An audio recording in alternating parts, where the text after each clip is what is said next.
This is Pantheon Plus, a podcast where we go beyond tights and flights to explore other genres and movies from the past. Each month we'll have a theme. This month we are exploring the filmography of Bong Joon-ho. Today we are discussing one of the best monster movies produced this century, The Host.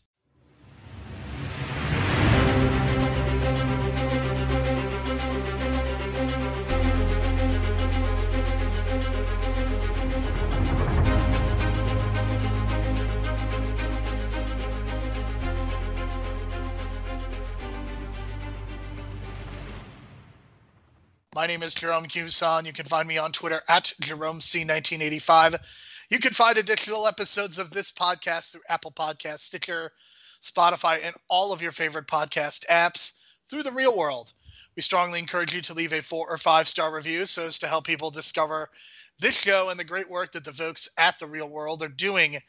If you would like to interact with us or send feedback, you can do so by following us on Twitter at HeroPantheon.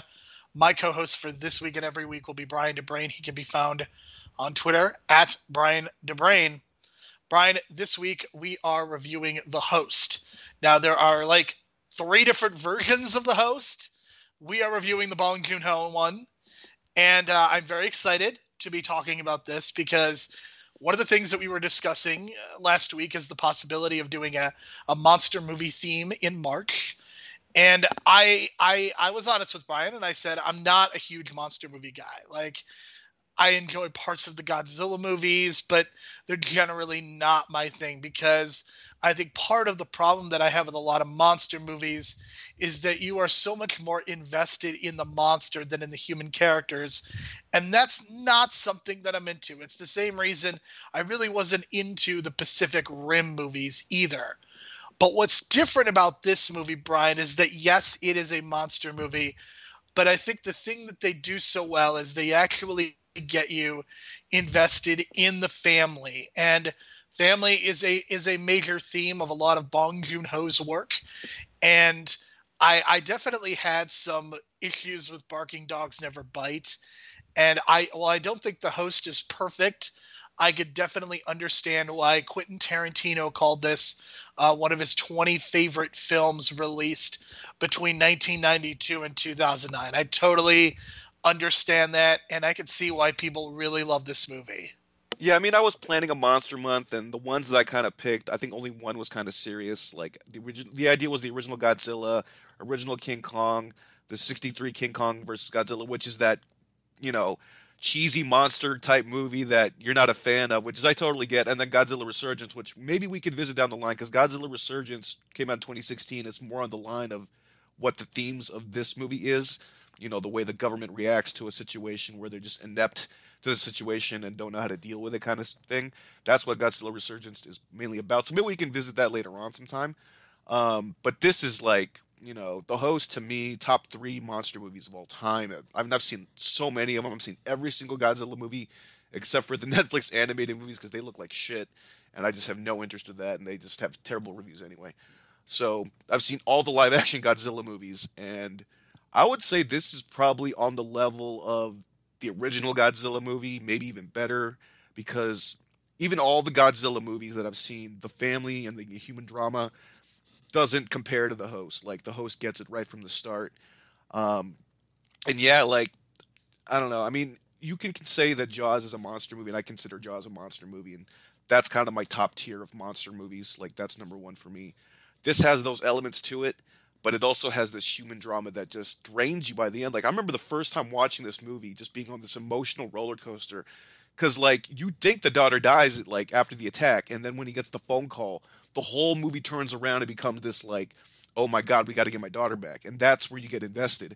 You usually don't see that in Godzilla movies. Like, the Godzilla movies are usually like an alien invasion or some weird shit like that, or like another monster comes out and it's like a prophecy and there's this big battle and it's the focus on the monsters, right? There's usually no subplot that's so, emotionally hooking like the one that The Host has with the daughter, even though it has a tragic ending, which, looking back at first, I was like, God damn it, why did he, spoiler alert, the movie's 16 years old. The daughter dies at the end, but the whole point was to, to find the daughter and the whole journey to get to the daughter and everything. But man, it's a gut punch. And the first time I watched it, I was like, I can't believe like they went with this ending. But looking back now, it's like, not all movies have to have happy endings. Like Jaws, had some sacrifices. Quint died at the end, and he was my favorite character in Jaws, right? So there has to be sacrifices, and sometimes killing the kid can be controversial. But in this case, they saved another kid. But just the way everything kind of culminates and comes together.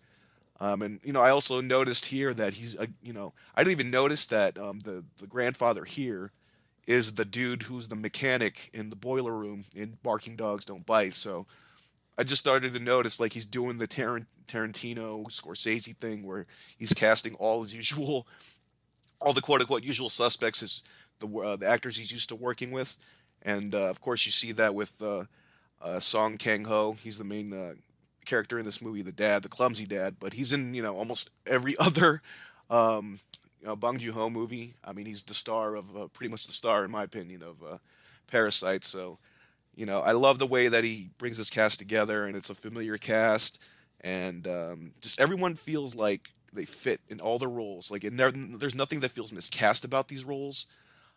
Even though like some of the American roles are a little hokey, but yeah, I can't praise this movie enough, and it does have its flaws.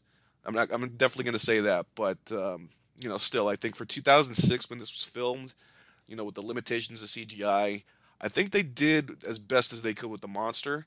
And the other interesting thing too is like usually monster movies, like the kaiju's or whatever, they're gigantic. In this case, it's like probably medium sized. It's the aggressiveness of like a giant thing running around eating people.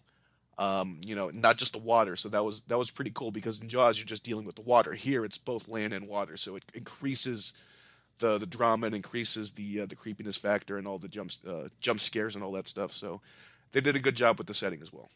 And a virus also gets brought up, and we can discuss the ramifications of that. But I think that there's just a lot of really good things to say about this movie, and I think it does start with the casting. And this has been something that has been discussed. This has been discussed a lot recently. Is when you talk about these great Asian movies, not giving the credit to the actors, and I think that they deserve it. And I know that this got brought up with Parasite because yes, Parasite. The fact that it won Best Picture is a tremendous accomplishment, but even in that tremendous accomplishment, it feels like Bong Joon-ho is the one who got a lot of the credit, most of the credit. He was kind of the face of the movie, and yes, I think that is all justified. And again, I'm really happy that Bong Joon-ho is getting the credit that he deserves. But one of the things that I want to make sure we do on this episode is really highlight the cast, and that is something that we will do as we move along here. So this is, of course, Bong Joon-ho's third film. Memories of a Murder is a movie that hopefully we can get to at some point, but that is probably one of his best films based on Reputation, and this was sort of the follow-up to that. Apparently, the design of the creature, they nicknamed it Steve Buscemi, based on the actor's screen persona and the way he acted in the 1996 movie Fargo. So I found that to be really fascinating. And now I just want to see Steve Buscemi in a Bong Joon-ho movie. Yeah, what's funny is that when I read that, I was just thinking like of Steve Buscemi in Monsters Inc. Because if you look at his mouth and the way he kind of moves in there, it kind of reminds you of the creature a little bit with the mouth. But I was just like, well, if he was going for Fargo, that's a whole different. I mean, Bong Joon-ho is like a totally different person in terms of creative space. He's coming up with these different motives for these characters based on these random motivations, and like the idea of Steve Buscemi as the main inspiration for a monster in a creature feature just sounds so ludicrous, but can be executed at such a genius level that it takes a guy like Bong Joon-ho to accomplish something like that. Because I mean, normally I would have just been like, if I was directing this, I would have just been like, think Jaws, and then he went totally out of left field and went with Steve Buscemi. So as of March 2009, which is 12 years ago, this was the highest grossing movie in South Korea at that time, and I think it's since been usurped. But this movie sold a total of over 13 million tickets. And we talked in last week about Barking Dogs Never Bite, that just 100,000 people saw that movie versus the 13 million people that saw this movie. And that means that 20% of the South Korean population saw this movie at some point. And of course, there's probably some double dipping going on, but that's still an amazing statistic to go from 100,000 movies in a movie that was made in 2000, 7 years later. He's directing a movie that was pretty much a cultural phenomenon, to the point where there is a statue of the film's creature that has been erected on the bank of the Han River. And now I want to go to South Korea and find this statue. Something else I want to talk about. So this is actually based on a real event in February 2000 at a U.S. military facility located in the center of Seoul.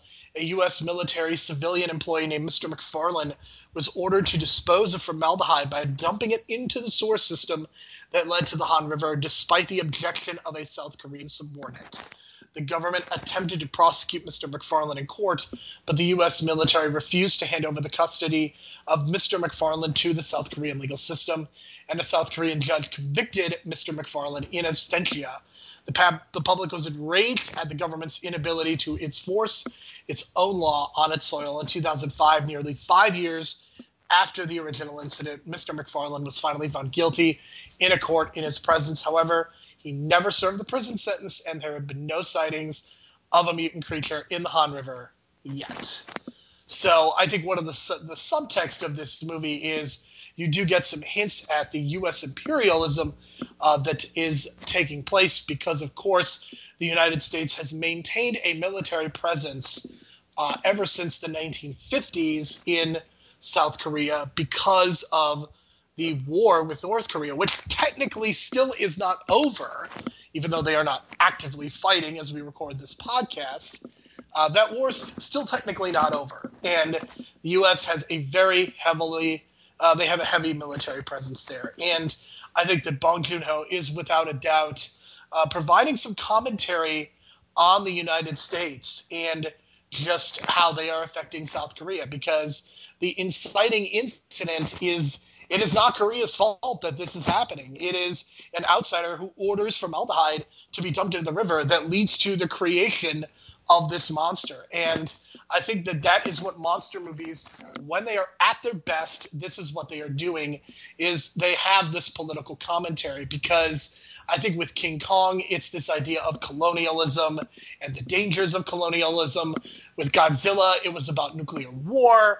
And with this movie, it's the danger of pollution, and I think the danger of U.S. imperialism. Totally. That was like the vibe that I got right when I saw this movie, 14, 15 years ago. And I was just like, God damn, like, why are we doing this kind of shit? And this attitude. And you can see this attitude that the Doctor has.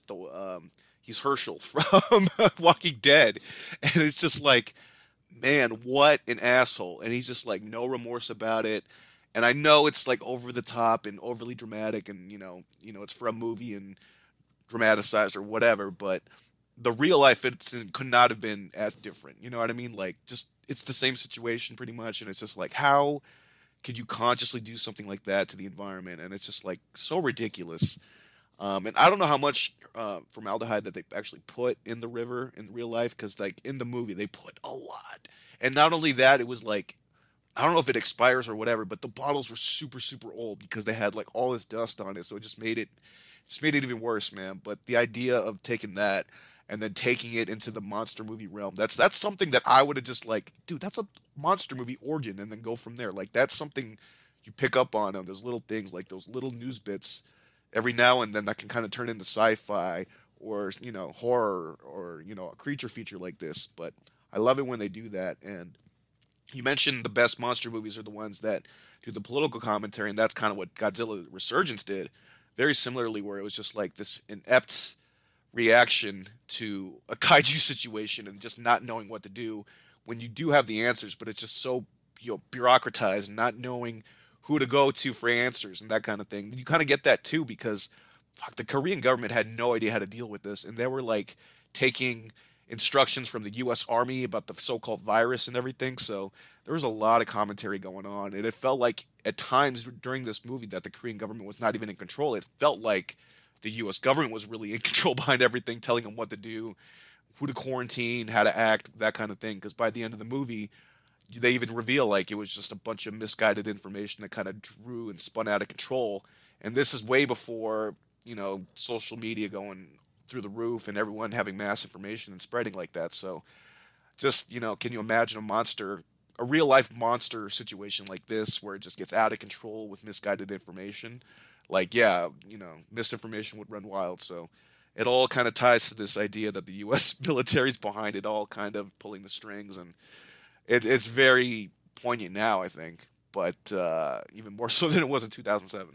So I think the things about this movie that work, I think, are the individual performances, and I really want to get into those individual performances now. And I think it has to start with the character Park Gang-do, who is, of course, played by Song Kang-ho. Song Kang-ho, of course, was the lead in Memories of a Murder. He was in Parasite in the lead, playing the father role. And here he is also playing a kind of a loser father. And I love the first shot. When we first see him, he is literally sleeping in the small snack bar that his father is running. And what a tremendous introduction to this character. And I also really love just the way that this family is so individualized, that each family member feels like they are of a different piece. It does not feel like they are kind of the same character. Like, Park is a loser. His brother Namil is also a loser, but he's kind of a loser in a different way. Like Namil is a blatant alcoholic, but he's a college graduate and kind of a former political activist, but very clearly is having a lot of trouble in his own life. But then you have the very successful sister, Namju, played by Bae Doona, who we talked about last week in Barking Dogs Never Bite. And I just really love just how this grandfatherly figure, he Bong, he's the one that has to kind of, negotiate all of these different family members. And then you've got Hyun So in there as well. But what I love about Bong Joon-ho's sensibilities is that he is not afraid to portray a lot of the male characters as bigger losers than the female characters. And I think you saw that a little in Parasite, but I think that's even more pronounced here. Like here, like Song Kang-ho definitely has to go on a journey and redeem himself, because, I mean, it's basically his fault that his daughter gets captured. And at first that they think that the daughter is dead, but then it's revealed that she's not. And I just love the way that they treat the Park character, because they start him off in this very dark place, and by the end of the movie he's kind of the patriarch, and he has kind of adopted a child, and he is doing much better for himself, and he seems to be taking a lot more responsibility for his decisions. And I really appreciated the fact that they did the work. It wasn't just magic that all of a sudden he did this big dramatic gesture and he saved the day and now he's this great father. Like, he's a great father because of the smaller decisions that he makes along the way. The fact that he invests in his daughter. He sees what happens to the grandfather, his death, and he gets captured, and there's a point in which he could potentially be lobotomized, and like he fights and wills his way out of that situation. And you could argue maybe that's a big grand gesture, but it doesn't feel like he's an action hero. It feels like he is a father of a daughter, and he is the son of a man who is maybe disappointed with him. And I think some of that disappointment, we see that. But I just want to start there. I mean, I think that Song Kang-ho is fantastic in this movie, and it's a real shame that he does not get more credit for the work that he is doing. And again, I really feel like we need to watch Memories of a Murder at some point to really kind of dive into him, because it feels like that movie is kind of a character study. But in every movie I've seen him in, Brian, I've just been tremendously impressed with the kind of characters that he's played, because they're all losers, but they all have redeemable qualities. Yeah, he was also in this other movie that I saw way back when. It came out in 2008, I think a year after The Host. It's called The Good, the Bad, and the Weird. It's kind of a Korean remake of The Good, and the Bad, and the Ugly, and he was in that playing, I think, the ugly role or whatever. And he was just great in that because he's a totally different character. He has a lot of self confidence in that one. He's a criminal crook, but he gets away with it. And he's smart. And then here he's like the opposite of that. He can play these different ranges. And I think by the end of the movie, his body language is like tells the tale because you mentioned at the beginning, you see him, he's sleeping, hunched over, and like when he wakes up, he seems like an aloof. By the end of the movie, his body language is completely different. Like he's in charge, he's aware, he's calm, and part of that is probably because of the PTSD he's dealing with from the monster attack. But by the end of the movie, he feels like a totally changed person, and and he's been through this journey, this arc that changed him as a person.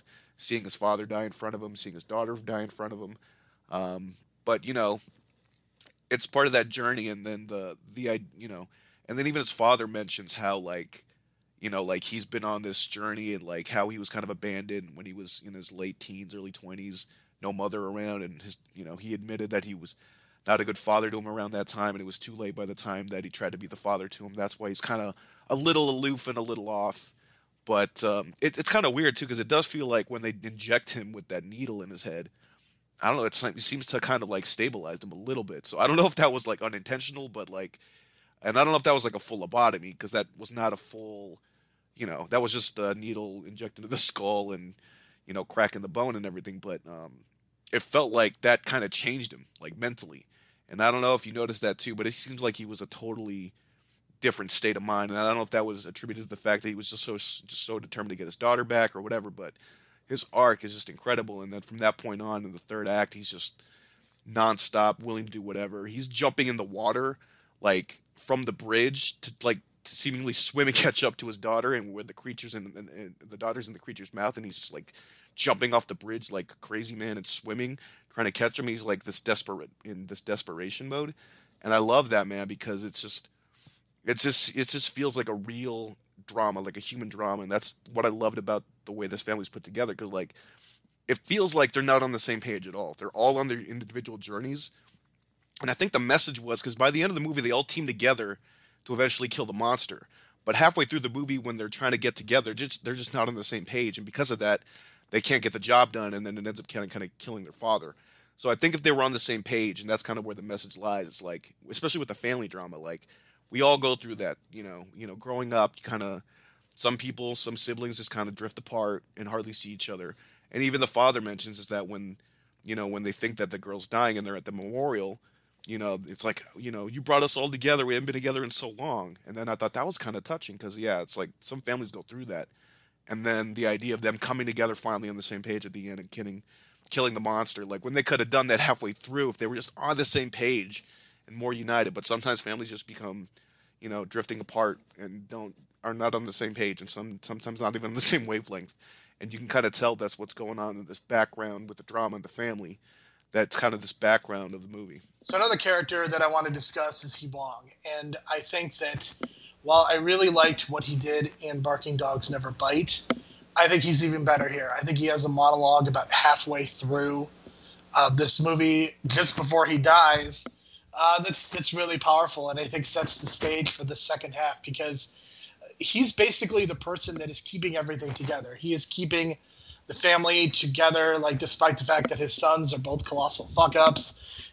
He is trying to do well by his granddaughter, and he is very clearly trying to do his best just in running this very small snack bar. And I think that's something else that I really appreciated about this movie overall is this family is nothing. Like they are an irrelevant. There's nothing special about this family, and I think that's what I really appreciated is that, with the exception of the sister, with the exception of Namju and what she does when it comes to archery, there's nothing else that's special about this family until this incident. And I think that's really powerful. And I think beyond Hee Bong, this is just a fantastic performance. And even though he's on the screen for the first hour of the movie, just about, I'm probably going to make the argument that he's the best performance, because a lot of it is because of that monologue. And we could certainly make a strong argument for Song Kang-ho as well. But I think there was just something about that monologue that really just brought this movie together in a way that I think it was by design, and I think it worked out tremendously well because because of his delivery, and because I think you needed that moment with him kind of, I don't want to say passing the baton, but basically, in not so many words, he's announcing that he's going to be dying very soon, and the pressure is going to be on the other family members to kind of stay alive and keep themselves safe. Yeah, that was the vibe I was getting too, because he was basically telling the sister and the brother, don't treat your brother, like an aloof, like the village idiot. Treat him with love and care, because he's your brother, and he deserves the love and care because he didn't get the proper love and care that he needed when he was younger. So I thought that was really touching. And then him having that last cigarette, yeah, I thought that was just well done, man, and the whole dialogue. And then if you kind of look at it a different way, like there's this weird part where they're eating dinner before that scene, and like the daughter comes out of nowhere, right? And it seems like she's supposed to be in the locked or hidden away with the creature, but it feels like they were almost having dinner with her like ghost. I don't know if you kind of interpreted it that way too, and like that was kind of like their last meal together as a family. And then the father dying after that, it was like that was like their last family meal. So I thought that was really touching. And then like looking back the second time watching this, it's like, yeah, that was clearly like, the final meal with the father and everything, and them letting go and then seeing him die like that was fucking brutal. But yeah, I mean, he was willing to sacrifice everything to get that monster. And he like shot the monster at first with that shotgun. Like, he had no second thoughts. He just went at him, man. So that's what I like too about these the family members, is that they have no fear of the monster and they just fucking go for it. And they're just like, we're gonna get the girl back, and they have like no hesitation. And I love that about these characters because it makes them seem so selfless, even though they're not on the same page with one another. They're still selfless. And him being the patriarch and handing it down, I thought that was just very touching, especially when you see at the end that the son has the snack shop still, and he's gonna probably hand it down to the kid that he adopted or whatever. But I thought that was pretty cool, that the way that it's like family legacy, that kind of thing, and he's really good at that. And I also appreciate the small snack shop again. He films these like really small spaces really well, and that snack shop is probably the size of my room, probably maybe even smaller, and like it becomes almost like its own character in the movie. You know what I mean? Yeah, I'm glad you brought up the idea of the small spaces, because I think Bong Joon-ho, this is kind of what he's known for after Parasite, but he takes, I will say, limited sets and just does a great job of just making these places feel tangible and real, and that is something that I feel is really special, and that's something that I'm a huge fan of. And in thinking about some of the other cast members, let's talk about Goa Sung, who we have seen before. We saw her and talked about her performance a little bit in Snowpiercer. But here, she is the very young daughter of Gongdu, and she does eventually die, but she shows a ton of personality, both in the beginning of the movie and as she kind of gets a little showcase. Like her and the young boy, they get to run away together, and she's not a damsel in distress. At least for part of this movie, she is the one that is kind of forward in the action, and I really like that. I really like the fact that Hyun-so does get some agency, and that's something that could have easily been forgotten, or it's something that they could have not addressed. But they have a pretty harrowing chase scene where eventually they kind of get swallowed up, and I do like the idea that she is the one who saves the young boy, because I think it could have come off exploitative, it could have come off very cheap, but I think there's something in the filmmaking, and there's something to the way that Bong Joon-ho approaches this, to where Hyun-so's eventual death feels much more noble and less like, it's not a happy thing, but it feels a lot less tragic than I think it could have in a lot of directors. I mean, if they remade this in the United States, I think that that's the kind of thing that they would mess up in a big way.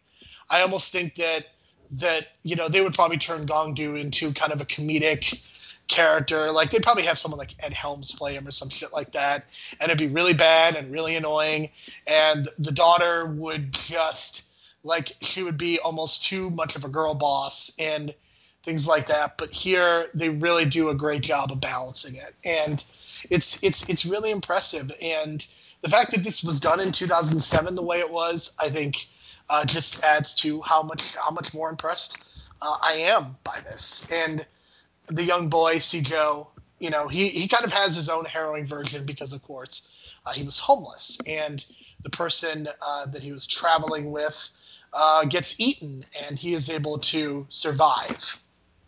So while his companion dies, he is able to survive and eventually get adopted, and I guess become a replacement child for Gangdu. And yeah, I was just very happy with the way that they approached the kids in this story. Yeah, if they would have just had her by herself and then she died, then I think it would have been too much. Then I think the gut punch at the end would have been just too tragic.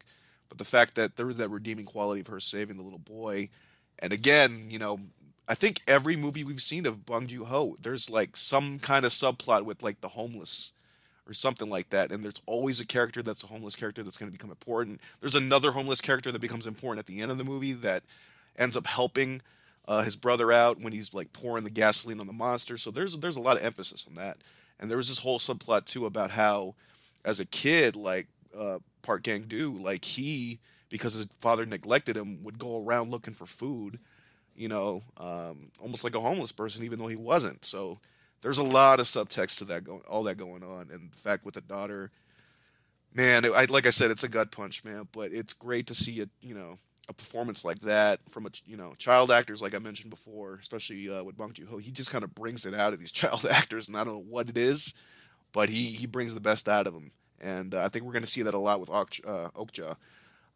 in the coming weeks. But for some reason, like he's just great with it, working with all kinds of actors in different like ages. And I mean, the full range in this movie about all the different ages and how all these great performances come out of it. And then with the little girl especially, I just felt like her, being so smart, and the cell phone thing was very like, the beginning of the movie, it's like, the whole idea of the dad saving the money was to get her a new phone. And, she's like, that's never going to be enough. Those are like pennies and quarters or whatever. But it's the thought that counts, right? And the idea that she was still able to call from that phone. Or was it? I don't know if it was her phone or someone else's phone. But, yeah, I thought that was kind of like a good little, thing there. You got to pay attention to the details. So he did a good job, like, tying everything together, man. And the little boy, I thought, even did a great job, too. And felt so bad because, like, I get so, like, it's awkward watching scenes where, like, people piss themselves in movies and stuff, and especially when it's little kids, you just feel so bad because you sense their fear and how scared they have to be in that moment, and it's just like, God, it's him pissing himself. You don't have to, like, it's just the monster's there. As soon as he pisses himself, it's like, oh my God, don't turn around, kind of thing. And I thought they did a great job, and he does a great job with the tension with all these characters as well, and the way that they interact with the monster and stuff. So up and down, this cast is great. And Bae Doona kind of felt like, I don't know, she kind of missed some scenes, or maybe there's some extra scenes that she needed, because her arc kind of felt missing something. Like, the idea of her arc is that she wasn't, fast enough to launch the arrow in time to get the gold medal, so she ends up with bronze, because there's a time around when you're doing archery, right? So in the movie, at the end of the movie, she just, like, no hesitation, just starts firing. Nothing wrong with the timing. But they didn't really, like, do as much as I thought they were going to do with that. And I don't know if they just kind of ran out of time with all the different arcs going on. But I felt like she kind of got shortchanged a little bit, but got kind of redeemed when she just went, just picked up the arrow at the end, lit it on fire, and set the monster on fire, pretty much. Yeah, I'm a big fan of Bae Doona. I think she was the best part of Sense8 in a lot of ways. The Netflix show that was very international and was done by the Wachowskis, and would strongly recommend that people check that series out. I think she's also is very good in this. We talked about her in Barking Dogs Never Bite. Despite some of my issues with that movie, I think she is one of the best parts of it. And I would agree. I was kind of disappointed by her arc a little bit. I think she is great though, and the idea of a nationalist metal archer kind of is it's a little bit different, and I like the fact that there is kind of a payoff to what happens at the beginning, and that it still remains kind of a part of the story. And Namil, there really isn't a lot to say. I mean, he's an alcoholic. I do like the scene where they tease him getting captured, and there are just all these people running after him and chasing after him because the family is basically kind of patient zero for the virus, and he has to run away. And I think that scene works out tremendously. And we get another great Bong Joon-ho camera move where we kind of see like an empty room, but then we go next door and we see all these people hiding together and also wearing masks, which was a very unique experience, especially because, of course, we are in a pandemic right now. You mentioned the thing with the kids horrifying you. Brian, I have to be honest, the most horrifying thing to me, and you... So there's this moment when a group of complete randos, no major characters, are standing by a street, and it is raining, and this guy starts coughing, and then he spits into the street, which is of course covered with water, and then a bus drives by and splashes all of the people. And Brian, I have to be honest with you in saying that scene was mortifying to me. Yeah, especially in today's world, because that's why we're telling people to wear masks, because it's just shit like that. It's like, oh, I don't need a mask. I'm not going to cough on anybody. No one's going to cough on me. You can't plan shit, man. I've walked the streets so many times in the sidewalks of LA that you bump into most random people who are just randomly just running up and down, and then they're running, not paying attention, and then just start coughing. You know what I mean? And just shit happens. And this is a perfect example of that. And it was like, yeah, makes me glad that I kind of stay away from the gutters during like that, because I've taken the bus for 20 years in LA. At the beginning, when you're in high school or middle school, whatever it was, when I started taking the bus, that shit happens with the fucking bus coming and it's raining and it hits the fucking gutter. There's all this water and it just splashes on everybody. Been there, done that. Learned my lesson. So I know how that feels. But the fact that it's got spit water in it, it makes you think, because like, god damn, how much do we spit? I know it's a bad habit, but people do it just because they got to get rid of their spit somehow. And you do it in the street and not thinking like, oh, if it's raining, there's a gutter, like a puddle of water. This puddle just suddenly splashes on someone. It is horrifying and it's kind of crazy, but that kind of ties into what we're going on now. And it's just so weird how the virus thing in this movie is kind of sort of similar to this, but in a way, I guess we can talk about it now. It's just, I guess the virus was just not real in a sense that someone thought they got a virus because they were in contact with the creature, an American soldier, but he ended up dying probably because of other things. And when they did the autopsy, there was no trace of any virus. So it just became this idea that, okay, maybe that person didn't have it, but there is definitely some kind of virus, because they keep, spreading this information about it to the point where it becomes, like some kind of phobia or whatever, because no one has symptoms. That's the thing. Like it'd be one thing, like this whole conspiracy about, COVID not being a real thing, but there are real deaths, there are real symptoms, and people are symptomatic. Here in the movie, there's no symptoms, it seems like, and they keep thinking like, Gang Do is like patient zero or whatever because he got exposed with the blood, but he has no symptoms at all.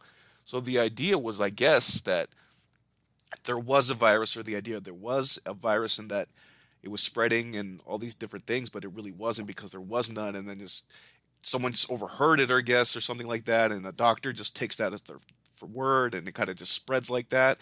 And then it leads to the American doctors, who are just as dumb and just inept in this movie as well. So it was weird. But I think the idea was like it's some kind of form of control or whatever. I think it was to prevent people from going to the site so they wouldn't get eaten by the monster, because there would definitely be some fucking stupid people who were like, I'm going to go down and kill this monster myself, the whole Frankenstein thing with the grab your pitchforks and everything. But I think if there's an idea that there's this deadly virus surrounding it, then you definitely can't get to it, right? So I think that was what he was going for. And, that's why they call it the host, because the monster is a host of this so-called virus that doesn't exist. So it was just weird because they didn't really execute that subplot too well, especially at the end when like the background on the TV is kind of explaining the whole virus thing, and then it just kind of cut to black because the kid and the dad are just totally not even into what's going on the TV, and they're ignoring it. But that was kind of the weird subplot that kind of doesn't work because there's not enough details to it, and it's just all this speculation. But I guess that's kind of the idea of it. My understanding of how the virus works is, of course, there is no virus. And I think it is an issue that things are not altogether clear, but the basic idea is that they are using the virus as a pretext to cover their own asses and basically not reveal the actual origins of the monster. That the monster was created because of American interference with the water supply, with the formaldehyde and all that crap. And I think that's kind of what they were going for. But my guess is that viruses were a lot more on the minds of Korean and Southeastern Asian people because of SARS. And I think that that is one of the reasons why they've handled COVID-19 so much better than we have, is because they've already kind of gone through this, and they actually, prepared for a virus, which I guess is similar to SARS. And that's why they have robust testing, and mask wearing is pretty ubiquitous anyway over there. Those are all good things. I think that even if the virus doesn't totally work, I think the idea of people being stupid and wanting to go to the river to either see the monster or to potentially be killed by the monster, like that is a very real thing. And I think there was a point when would have said, "Oh, that's bullshit. There's no way people would be that dumb." The last year or so has dispelled many of the notions that I have about what people would and would not do. Like, do you remember the scene in Independence Day, Brian, where a bunch of people go to the roof to celebrate the aliens coming? My 11-year-old self thought, well, these people are really stupid. There's no way that many dumb people would do that. Well, as it turns out, there are a lot of dumb people, Brian, and that is absolutely something that would happen. There are absolutely people who would behave in this way. And I think it really does a stark contrast with how the family behaves, because they want to interact with the monster, but they want to save their daughter, or he wants to save his daughter, granddaughter, niece, what have you. So there is a more logical reason for that taking place. And I think the thing that makes this movie work is, yes, the individual performances are great, but you could have great individual performers in movies like Godzilla, King Kong, but they really invest in these characters. And I think that's the thing that makes this movie work, is that, yes, you have a group of sad sack characters who are kind of losers, who have to redeem themselves in the end. And I think that they really do a good job of allowing these characters to grow in natural ways. And it takes place over the course of these 2 hours. And the fact that we are invested in the characters more than the monsters, I think, is crucial for why this movie is so much better than a lot of other monster movies. And Americans polluting and manipulating a situation, I also think, is something that still very much works, because, let's face it, that's something that still happens even to this day, especially in other countries. And I am sure that there have been other such circumstances in other countries just like in this one. So, yeah, I would say that most of this movie works.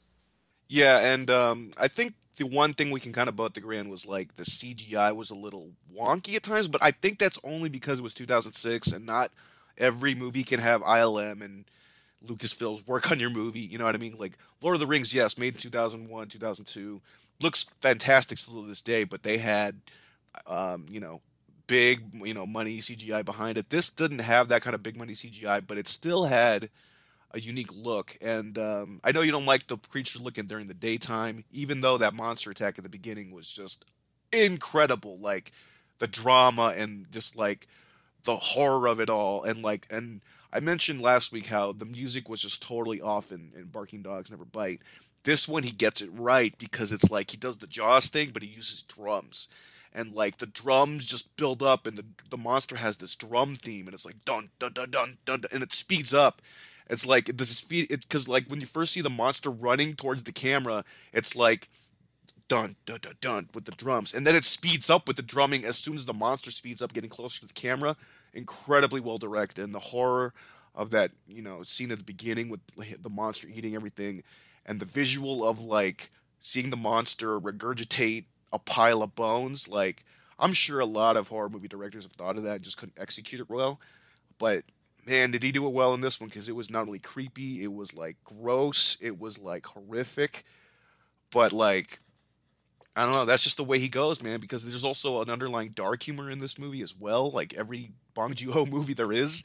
So he did a great job with that, and the music I thought really like set the tone well. Because there's times where there's like no music at all, and then when he does set the music, it just sets the mood right. And especially at the end when like that's the big climax, and like you see the political activist brother throwing the Molotov cocktails, which is fitting for him because he's a political activist. I thought that was really cool that he was doing like political activist type shit at the monster because he's so used to it. And then you got the archery going on, and then finally, getting his revenge by sticking a metal um, rod into the monster's mouth and just pushing to the point where he has a scar in his hand now, which I thought was like great because now that's kind of like a scar and a reminder like of his daughter, of his dad kind of thing. I thought that was a great little touch, kind of like the scars from Jaws. I don't know if that's purposeful or not, but I thought the climax at the end they did a great job, and I think overall like it's probably a classic in Korean cinema. I think this has become a cult classic in the States because of his notoriety now. Especially with Parasite becoming so big. I'm pretty sure Hulu has seen some increase in numbers in the viewings of this movie, and especially now with the whole virus subtext. But I think overall, like, tremendous job, and this is how you do a monster movie, man. And it's hard to like top this, because like after seeing this, I was like, how do you top this? You know what I mean? It's like this and Jaws are like my top two monster movies. I don't count The Thing because that's like creature feature, and kaiju is like a different kind of level of monster to me.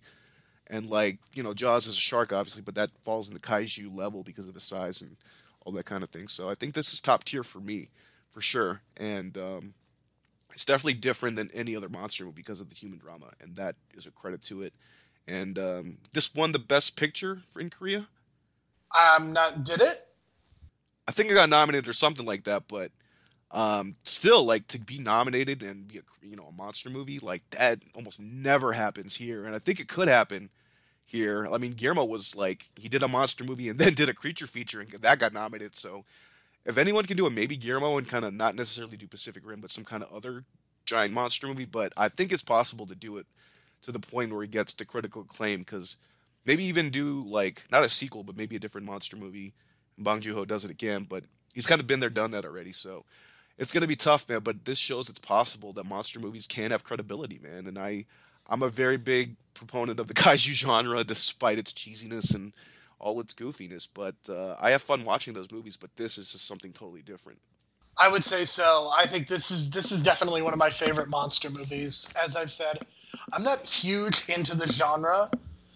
I'll certainly sit down and watch a Godzilla movie and appreciate parts of it, but it just never really adds up to much. I think this movie adds up to a lot. And even if I'm not necessarily a fan of the design of the monster totally because of the janky CGI, like that first attack on the river with all those people and the way that they built it up and the way he was like throwing people around, and I mean that scene is just incredibly well done. And when I looked at the time to see when this attack was coming in, I was like, wow, this is happening really early in the movie. And I was a bit taken aback by that because I was expecting a little bit more of a slower build, but then just to see where this movie goes. And I think that's something else that Bong Joon-ho, he takes a premise and just really builds it out incredibly well to where you almost forget what the original premise of the movie was because there's so many twists and turns. And I think on the surface, this is a monster movie,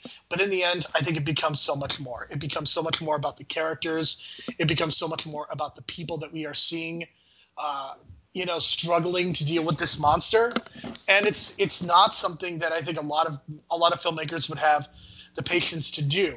And I think that Bong Joon-ho is a very patient filmmaker. That's why so many of his movies are about 2 hours long. And I think he does such a good job of building everything up and really investing in the characters and in the story and really taking time. And I think this is something that you saw a little bit in Barking Dogs Never Bite. I don't think it works as well there. This movie, I think it works out so much better. And I think that even still, I think this movie could have afforded to lose a little bit of time. It definitely felt a little bit shaggy in spots, but I don't really have like a specific thing to cut because I really just liked the fact that they invested so much in the individual family members and made them feel like people instead of a family. And I think there's kind of a big difference in those two things. And for me, I think the MVP, of course, Bong Joon-ho. I think this is going to be true for all of the movies that we review this month. It's going to be Bong Joon-ho as the MVP. And for me, so I'm very curious, Brian. I think we're going to agree on MVP. I think our performance might be different. I'm going with Byeon Hee-bong as Park Hee-bong, the grandfather figure. And I think a lot of what brings me to say this is that big monologue that he gives. I think that is what separates this out. I think that's what makes me want to say that this is the best performance, because I think he drives so much of what is happening in this movie. And yeah, I really, really liked his performance. And even his death scene, I think, is extremely powerful and is well played. So that's where I come off. Brian, what say you? Just really quick though, we want to mention that the monster is actually like I want to say it's like a tadpole mixed with a fish that just mutated completely out of control. If you look it up, it's got this weird look to it because it's very distinguishable, like small legs and big legs. But just wanted to point that out there because sometimes you read about creature features or monster movies and you just have no idea what the creature looks like. But to give you an idea, think of a giant tadpole mutated with fish that's the size of like a giant trailer that just goes ape shit on people. So just to kind of paint that in your head. But yeah, definitely MVP Bong Joon-ho, bringing everything together, tone, everything. We already talked about that. My best performance, I'm gonna go with Park Gang-do, Song Kang-ho, the dad. I think his body language, like I mentioned at the beginning of the movie, compared to the end of the movie. And like, I know this sounds weird, but by the end of the second viewing, it made me appreciate Jaws 2 more. And let me kind of clear this up because like in Jaws 2 it feels like a pointless sequel and it's just like a money cash grab, right? But looking back now, it seems like Roy Schneider is where Song Kang-ho was at the end of this movie, where it's just like he's just on edge because he thinks the shark is coming back and it's got this PTSD about it. And now in Jaws 2, a shark does come back and kind of reassures him like he's not that crazy, thinking that a shark could come back and that he was right. And so it just made me appreciate Jaws 2 more, which is so strange. But I was just like, man, like now I appreciate Jaws 2 because like this is exactly where Brody was, or not? Yeah, Brody was where he is at the end of The Host, because like he's looking at the water, thinking like, another creature can just pop out of the water at any time, which it possibly could. So I totally get that vibe, and now it just kind of made me feel like, wow, now I like Jaws 2 more because of The Host. It's so weird. Certainly that is the case. The Host was very good. Next week, we are going to be reviewing and discussing Mother, a 2009 movie done by Bong Joon-ho that is going to be a little bit different, and I think it's going to get more into the crime genre. And that is something that we did not necessarily get to discuss as part of Memories of a Murder, but we will next week. And make sure that you are watching the 2009 version of Mother, not the other version of Mother that exists starring Jennifer Lawrence. That would be the incorrect Mother. Why do people keep doing this to Bong Joon-ho? Why do people keep confusing his titles and then making titles that are the same?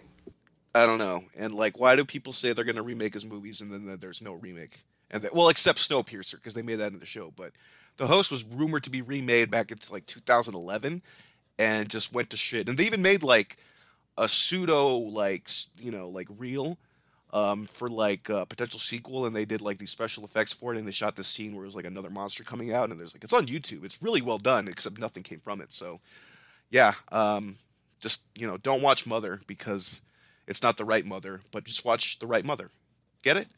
Watch Mother, don't watch Mother, because there's an exclamation point after the Darren Aronofsky one. So watch the one without the exclamation point. And of course, like the previous two movies, you can find those on Hulu. And then in 2 weeks, we go to Netflix to find Okja, which I am very much looking forward to, because I think that'll be similar in a lot of ways to this one. It'll be interesting to see how his perspective on the monster genre has changed, because I think he will be taking a much more sympathetic point of view with that. But I want to thank, of course, everyone for listening to this podcast. Please make sure that you are also listening to my other podcast. There's always another podcast where Kevin and I Our first episode, we discussed season 1 of *Halt and Catch Fire*. We will be discussing season 2 at the beginning of March. That episode is already in the can, and it's about 2.5 hours. So you will get a lot of discussion of Lee Pace and Scoot McNairy, Carrie Bechet, and Kenzie Davis. And Brian, a fun fact about the second season of *Halt and Catch Fire*. There is a much where Kenzie is talking about watching the original Terminator movie in the same season where Scoot McNairy, one of the co-stars of Batman and Superman, is constantly making Superman references. Yeah, that's some pop culture shit that gets so meta that everything becomes full circle by the end of it all. And as I recall, *Halt and Catch Fire* is a show about is it computers and tech and the rise of the computer world, kind of. Yeah, it's very good. It's talking a lot about technology, the internet, computers, all that stuff. So if you are not catching up, you can also watch those. You can watch all 4 seasons on Netflix. So make sure you go ahead and do that. For Brian, my name is Jerome. Thank you so much for listening. We will be back again next week to talk about Mother. Mother, oh God, Mother. Oh wait, that's Psycho.